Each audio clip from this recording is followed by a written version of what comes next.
Okay, pre-release task.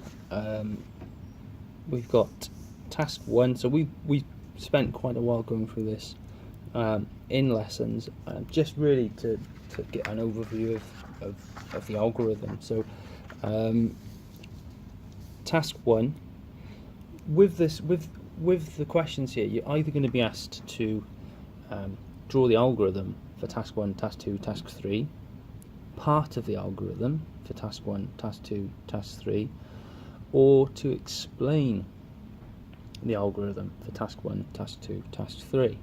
So either way, it's just taking somebody through what you've already done. So task 1, using arrays, set up a system to enable data for each bus route to be entered, covering each day of a 4-week period. It must be possible to enter the data supplied or your own set of data using suitable prompts as necessary. So suitable prompts means that we have to put messages on the screen. We've also got here, as I say, appropriate prompts, and we've also got to validate data on entry as well.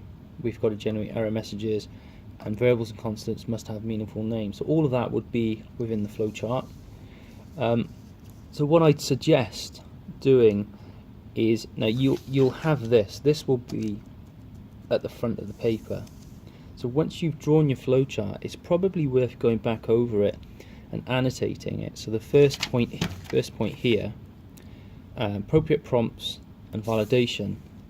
So we have a prompt here, so we can say prompt for number of minutes. We've got validation, validate whole number.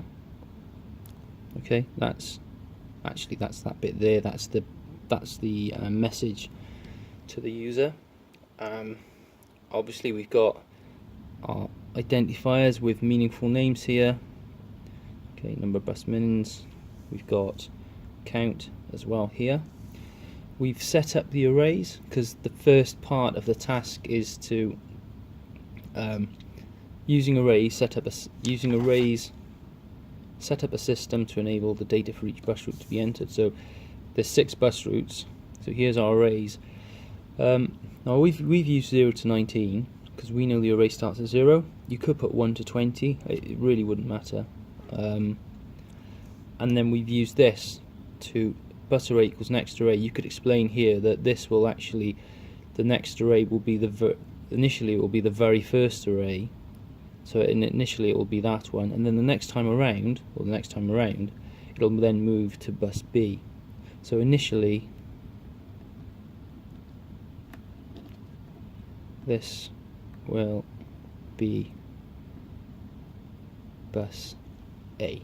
Okay? And then you could say the next time the loop runs, it'll become bus B.